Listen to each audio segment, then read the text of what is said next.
शायद्री पर्वत श्रृंग भारत के पश्चिमी घाटों में स्थित एक खूबसूरत भूभाग है।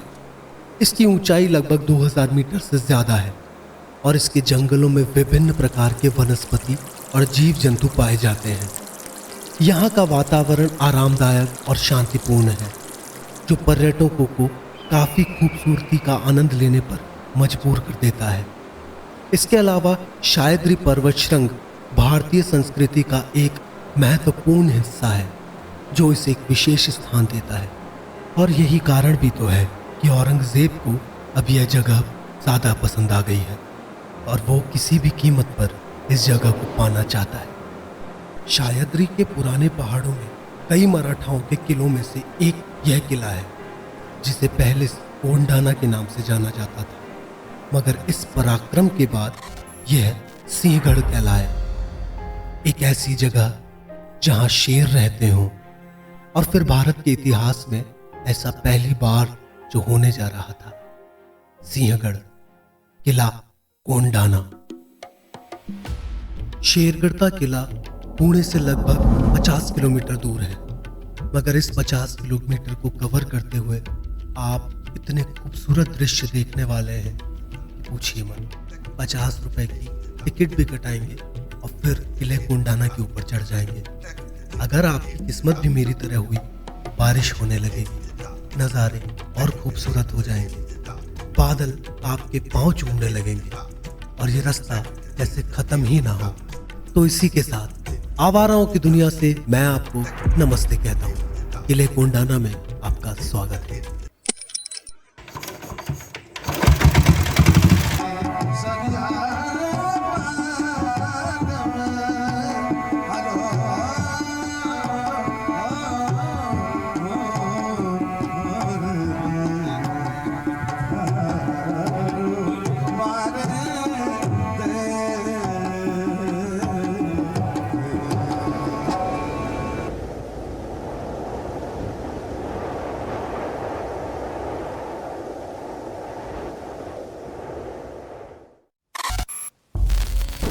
लगातार हार से परेशान और खींचे हुए औरंगजेब, क्या कहूं, मुगलों ने दक्खन की जिम्मेदारी मिर्जा राजा जय सिंह को सौंपी है और कार्यभार के चलते जय सिंह ने कोंढाना के लिए कोंढाना जैसा ही सूरमा चुन रखा है। नाम है सूर्यभान सिंह, जो कोंढाना में 5000 सैनिकों की टुकड़ी लेकर खड़ा हुआ है।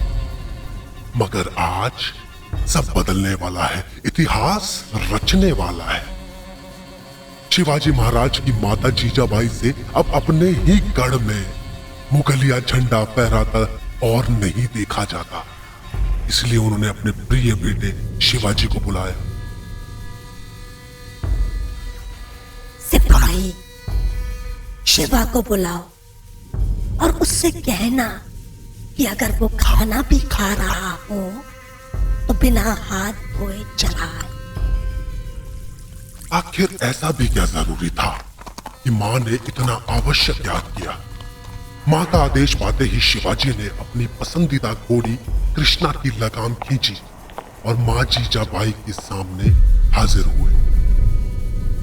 आओ शिवा, बैठो, मेरे साथ एक 64 की बाजी खेलो। खेल ही सही, मगर शिवाजी अपनी माँ की बगावत कैसे कर दे? यह असमंजस ठीक नहीं। यह मेरा आदेश है। चाल चलाओ शिवा। समय ने अपनी चाल चल दी है। जीजाबाई अपने ही बेटे के विरुद्ध यह 64 का खेल जीत गई है और मांगा भी क्या? वापस कोंढाना किला, जिस पर सूर्यभान सिंह 5000 सैनिक लेकर टिका हुआ है। तो क्या करेंगे शिवाजी महाराज? मगर तभी उन्हें अपना पुराना साथी याद आया, जो इस कश्मकश से उन्हें निकाल सकता है। तानहाजी मालुसरे।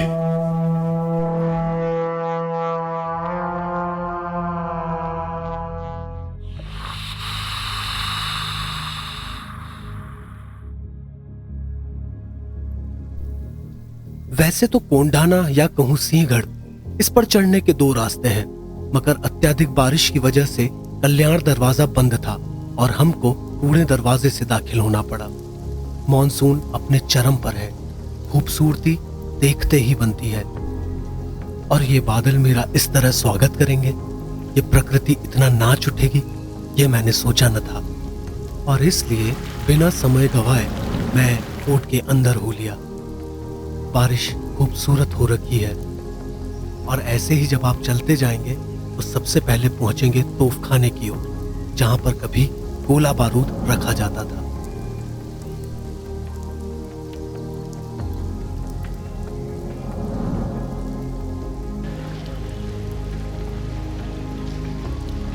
तो गो वाइल्ड इन इंडिया में आपका बहुत स्वागत है।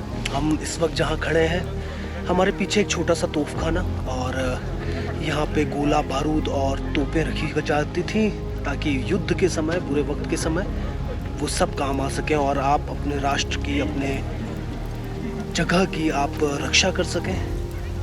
हालांकि हमको भी यहाँ पर कुछ और देखने को नहीं मिलता। I mean, कोई तोप नहीं है, कोई गोले नहीं, कुछ नहीं है, बस छोटा सा स्ट्रक्चर बना हुआ है, मगर आई एम श्योर यहाँ पर चीज़ें रखी जाती होंगी। और रही बात बारिश की, बारिश में आना सिंहगढ़ फोर्ट ज़बरदस्त है, बहुत ही खूबसूरत। यकीन नहीं होता कि हम महाराष्ट्र में हैं और इतना खूबसूरत। पूरे टाइम फॉग, बादल आपके नीचे हैं, सिटी से आप बहुत दूर हैं और बारिश जो रुकने का नाम नहीं लेती। तो बने रहिए गो वाइल्ड इन इंडिया।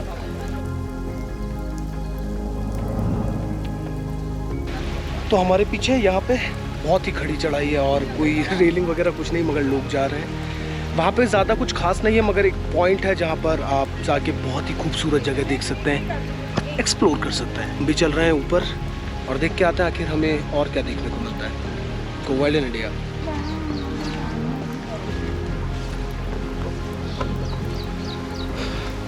चढ़ाई बहुत खड़ी है और एक ही पत्थर, एक ही बड़ी चट्टान को काटकर कई सारी सीढ़ियाँ बनाई गई हैं ताकि लोग यहाँ जा सकें। यहाँ पर आज भी सरकार ने कुछ काम नहीं किया है, देख सकते हैं।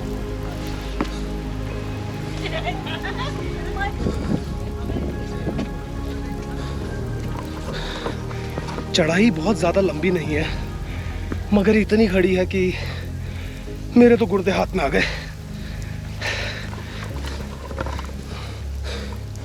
और ज़रा मेरे दाहिने पे देखिए, यहाँ कुछ भी देखने को नहीं आ रहा है, सिर्फ बादल है, कुछ समझ नहीं आ रहा। 50 मीटर दूर के पठार भी हमें बहुत धुंधले दिख रहे हैं और प्रकृति ने तो यहाँ कमाल कर रखा है। क्योंकि ये रेन फॉरेस्ट है तो यहाँ आपको इतनी ज़्यादा प्रकृति मिलेगी कि आपको मज़ा आने वाला है। तो बने रहिए। तो हमें जिसकी तलाश थी हम वहाँ आ पहुँचे हैं। कमाल की चीज़, ज़रा देखिए। और ये काम कुछ वक्त पहले हुआ है। पेश है एक शानदार तोप। कमाल की बात यह है कि इस तोप को अब सरकार ने बंद कर दिया। इस पे जो लकड़ी का फ्रेम जिस पर इसको सेट किया गया है, ये फ्रेम, ये टायर, ये व्हील इसके, ये सब अभी के, मगर ये तोप पुरानी है। और मैं ये भी बता सकता हूँ कि इस तोप को बंद कर दिया गया है। इसमें एक आगे से बहुत बड़ा गोला डाला जाता था, यहाँ ये बारूद का चेम्बर था और यहाँ फिर बत्ती लगाकर आप उस बारूद को इग्नाइट कर देते थे, प्रेशर बनता था और वो गोला कई किलोमीटर दूर। मगर जहाँ से बत्ती लगाई जाती है, आग लगाई जाती है, उसको सील कर दिया गया है। ज़रा देखिए क्या कमाल की चीज़ है। तो आगे बढ़ रहे हैं हम किले की ओर, जो कि काफ़ी स्टीपनेस से होकर निकलता है रास्ता। और मुझे आंखों पे यकीन नहीं होता, ये इतना खूबसूरत है कि मैंने आखिरी बार इतनी खूबसूरती कब देखी होगी मुझे कोई अंदाज़ा नहीं। ज़रा देखिए।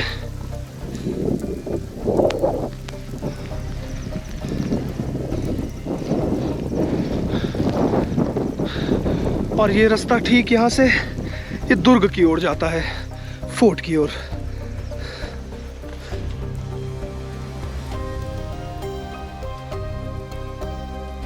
तो जो कॉटेज आपने देखा बाहर से, ये अंग्रेज़ों का बनाया हुआ था जब मराठास पर अंग्रेज़ों ने विजय प्राप्त कर ली। और ये सिंहगढ़ का किला जब उन्होंने अपने अधीन कर लिया तो यहाँ पर कुछ निर्माण किया, और इस निर्माण का आर्किटेक्चर आपको बिल्कुल वैसा दिखता है जैसे अंग्रेज़ों में होता है या बाहर की कंट्रीज़ में आप देखें, खासकर यूएस यूके में।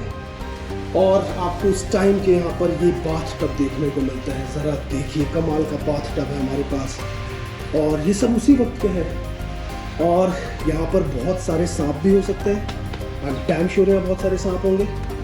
और मगर फिर भी मैं आपको ज़रूर दिखाना चाहूँगा। मुझे लगता है कि ये डब्बा इस डब्बों में वो लोग हथियार और गोला बारूद कैरी करते होंगे। देखिए ज़रा, एक और बहुत पुराना मगर लोहे का एक बाथ टब, ज़रा देखिए इसे, क्या कमाल की चीज़ है। ये तब की कुर्सियाँ हैं, तब के कैबिनेट, तब के सोफे भी, ज़रा देखिए इसको, आंखों पे यकीन नहीं होता। और ये जो आप मेरे नीचे देख रहे हैं, इस सब चिमनी और इन सब चीज़ों के जॉइंट्स हैं, क्या कमाल की चीज़ है।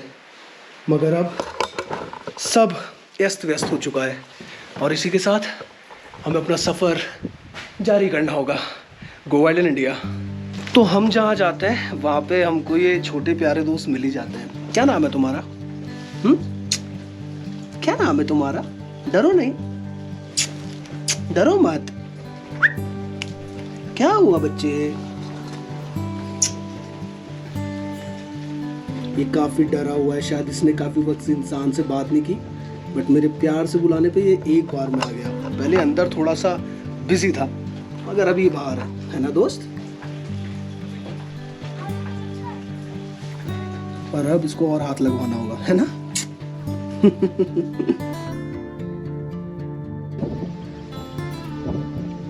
ये नन्हा दोस्त हमारा अब भी हमारे साथ चल रहा है। चल रहे हो आगे? चलो आ जाओ।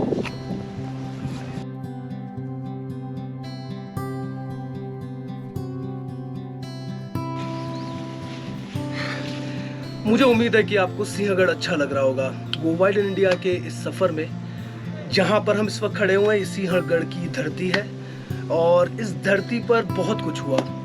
उसमें से स्वतंत्रता सैलानी हमारे लोकमान्य तिलक, उनकी भी एक अहम भूमिका रही है इस हिस्ट्री में। लोकमान्य तिलक ने उस वक्त यहाँ पर एक छोटा सा कॉटेज बनवाया, खरीदा, और उसमें वो काफ़ी लंबे वक्त तक रहे। और जब गांधी जी साउथ अफ्रीका से लौटे तो उनकी पहली बार मुलाकात लोकमान्य तिलक साहब से यहीं पे हुई थी। तो सिंहगढ़, गोवा आइलैंड इंडिया।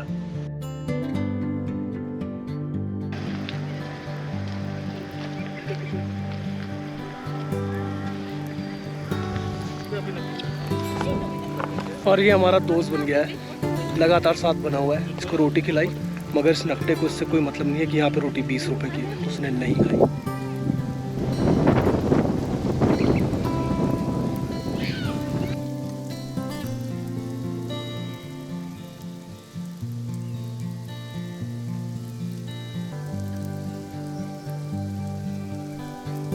जैसा कि मैं अक्सर बोलता हूँ कि भारत में हिस्ट्री से कई बार छेड़छाड़ हुई और हमारी किताबों में गलत बताया गया, हिस्ट्री ही गलत बताई गई, पढ़ाई गई बच्चों को, तो हम कभी भी अपने नेशनल हीरोज़ तक नहीं पहुँच पाए। मगर इन हीरो का आपने नाम अब तक सुन लिया होगा। नाम था मालुसरे, तानाजी मालुसरे। सरकार ने अब भी यहाँ पे खर्चा और कुछ नहीं किया है, और यहाँ एक बहुत बड़ी जगह है, और मैं मालुसरे साहब की उस जगह को ढूंढ रहा था जहाँ पर उन्होंने अंतिम सांस ली, जहाँ पे उनको आखिरी रीति रिवाज के साथ दफनाया गया। वो हमें नहीं मिल रहा था, तो मैंने वापस कॉटेज में पीछे जाके पूछा। उन्होंने बताया कि एक रॉन्ग रूट है, रफ रूट है, आपको वहाँ से जाना होगा। तो शायद वो रूट यही है जहाँ पे उनकी समाधि हो। आइए हम ज़रा देख के आते हैं। कोंडाना में आज जश्न की शाम है। उदय भान व उसके सिपह सलाहर अफीम और शराब से पूरी तरह लिप्त है। उदय भान अपने महल में अपनी कई पत्नियों के साथ आराम फरमा रहा है, और उसे जरा भी अंदाजा नहीं कि मराठाओं के चंद मुट्ठी भर सैनिकों ने मुगल सल्तनत के 700 सैनिकों को मौत के घाट उतार दिया। जब तक खबर मिली, कोंडाना को घेरा जा चुका था। कभी ना भेदे गए कोंडाना किले में घुसने के लिए केवल 2 ही रास्ते हैं, मगर पुजारी के भेष में तानाजी ने इस किले में कुछ वक्त निकाला है और वो जानते हैं कि तीसरा रास्ता घाटी की सबसे ऊंची पठार पे से बनाया जा सकता है, अगर वहां पे चढ़ना मुमकिन हो तो। और फिर 700 मीटर की खड़ी चढ़ाई आखिर पार कौन ही कर सकेगा, इसलिए वहां पर पहरा सबसे कम है और हमले के लिए बड़े जश्न का दिन चुना गया है। आखिर नशे में धुत सैनिकों के खून को पीकर मराठा तलवारें जोर से चिंगारेंगी। हर हर महादेव के नारों से जमीन कांप उठेगी। मराठाओं ने ये हमला अंदर से शुरू किया था और इसलिए मुगल इस रणनीति के लिए बिल्कुल तैयार नहीं थे। बहुत नुकसान हुआ और अब मराठा सैनिक भी लड़ते लड़ते थकने लगे हैं और मुगलों की मदद के लिए अरबी टुकड़ी जो वहीं नीचे घाटी में तैनात थी, वह भी आग बनकर मराठों पर टूट रही है। और फिर उदयभान भी खुद अफीम के नशे में युद्ध स्थल पर आया है। अपनी सभी खूबसूरत बीवियों का सर काट के भी लाया है ताकि उसके मरने के उपरांत कोई भी उसकी बीवियों के साथ कुछ गलत ना कर दे। मैं देख सकता हूँ कि तानाजी और उदयभान भी आमने सामने आ खड़े हुए हैं। ये देख के कि इतना उत्पात मचाने वाले ये मराठा तो केवल मुट्ठी भर है, उदयभान आपा खो बैठा है और तानाजी की तरफ झटकता है। युद्ध लंबा चलता है। मैं देख सकता हूं कि तानाजी का ढाल पकड़ने वाला हाथ उदयभान की 2धारी तलवार ने पलक झपकते ही काट दिया है। तानाजी अब भी अपने सर की पगड़ी को अपने हाथ पर बांधकर लड़ रहे हैं। आखिरकार एक आखिरी प्रहार से उदयभान ने तानाजी को शांत कर दिया है, लेकिन तब तक मावल सैनिक कल्याण दरवाजा खोलने में कामयाब हो गए हैं और सूर्या जी हजारों मराठा सैनिकों के साथ कोंडाना में दाखिल हो चुके हैं। भयानक युद्ध होता है। किले से मुगलिया झंडा उतार लिया जाता है और एक बार फिर मराठाओं के कोंडाना में भगवा झंडा रंग लहराता दिखता है। जीतने पर भी कोई शोर नहीं है। मराठा गुमसुम है। शिवाजी भी आ चुके हैं, मगर अपने पुराने मित्र के मृत शरीर को देखकर कुछ कहते हैं। आज मराठा अपनी जीत नहीं मनाएंगे।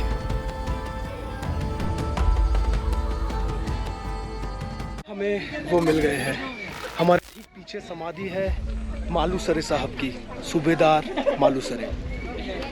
कमाल की बात यह कि महाराष्ट्र लोगों के लिए, महाराष्ट्रियंस लोगों के लिए, चाहे वो शिवाजी महाराज हों या खुद मालुसरे साहब, ये सभी भगवान से कम नहीं है। कुछ बात का पता इससे भी लगता है कि ज़रा देखिए, जब हम समाधि में एंट्री करते हैं हमें सबको जूते चप्पल उतार देने होते हैं।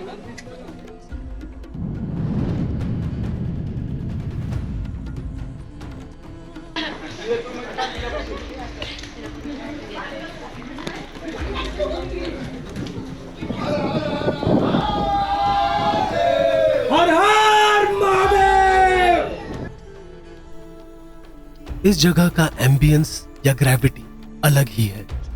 यहाँ पर आकर आप जब बैठें तो आप पाएंगे कि आपके अंदर एक अलग अनुभूति है, अनुभूति जो आपको अपने देश से, अपनी मिट्टी से जोड़ती हो।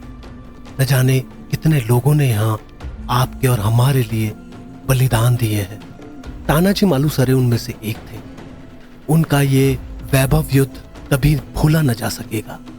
आखिर कोंडाना को वापस जीतने का वादा जो किया था शिवाजी से और जीजाबाई से, उन्होंने वो कर दिखाया, इतिहास रच दिया।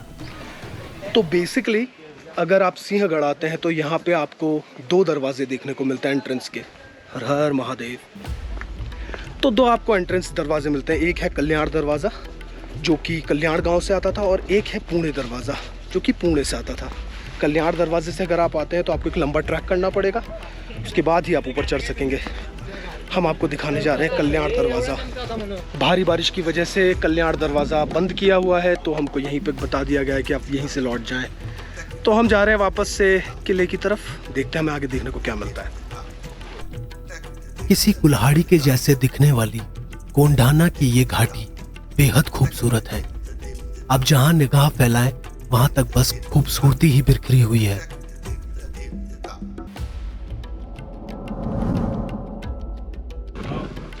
और ऐसे यहाँ पे कई टैंक के सीवरेजेस आपको मिल जाएंगे या टैंक स्टोरेजेस जहाँ पे पानी को जमा करता रहा गया है और या फिर निकासी दी गई है। जरा देखिए, ऐसा कहा जाता है कि यह गुफा वही गुफा है जहां पर मराठन्स बैठकर अपनी नई रणनीतियां तैयार किया करते थे। कितने ही वार झेल चुके ये कोंडाना का किला आज भी सीना ताने खड़ा है, अपनी खूबसूरती को बिखेरता बिफेरता खड़ा है। आप यहाँ सिर्फ कोंडाना किले के लिए नहीं बल्कि मॉनसून में खूबसूरती का लुत्फ उठाने भी आ सकते हैं। क्या बात है। तो कोंडाना का ये किला फिर से जीता गया। तानाजी मनुसरे यहाँ के हीरो थे। एट द एंड 300 लोगों की मदद से वो इस घाटी में पीछे के रास्ते से चढ़े जहाँ से कोई भी नहीं चढ़ सकता था, मगर वो चढ़े। इस सब में रस्सी टूट गई और कुछ उनके जवान भी शहीद हो गए, मगर फिर भी 300 मराठा योद्धा और उन्होंने 8000 सैनिकों को यहाँ से मार गिराया, भगा दिया। ये थी कहानी सिंहगढ़ की। जब यहाँ पर छत्रपति शिवाजी वापस आए और उन्होंने यहाँ पर अपने प्यारे तानाजी को देखा, वो लहूलुहान थे, हाथ कट चुका था और वो मृत्यु की कगार पर थे, तब आखिरी शब्द खुद शिवाजी ने यही कहे थे कि मैं भले ही ये किला तो जीत गया मगर मेरा शेर हार गया। और कहते हैं कि उसी के बाद से कोंडाना किला, जिस जगह हम घूम रहे हैं, ये सिंहगढ़ कहलाया। इसी के साथ हमारे इस अध्याय का अंत होता है। हम आपसे वापस मिलेंगे कुछ नई रोमांचक कहानियों के साथ। गो वाइल्ड इन इंडिया।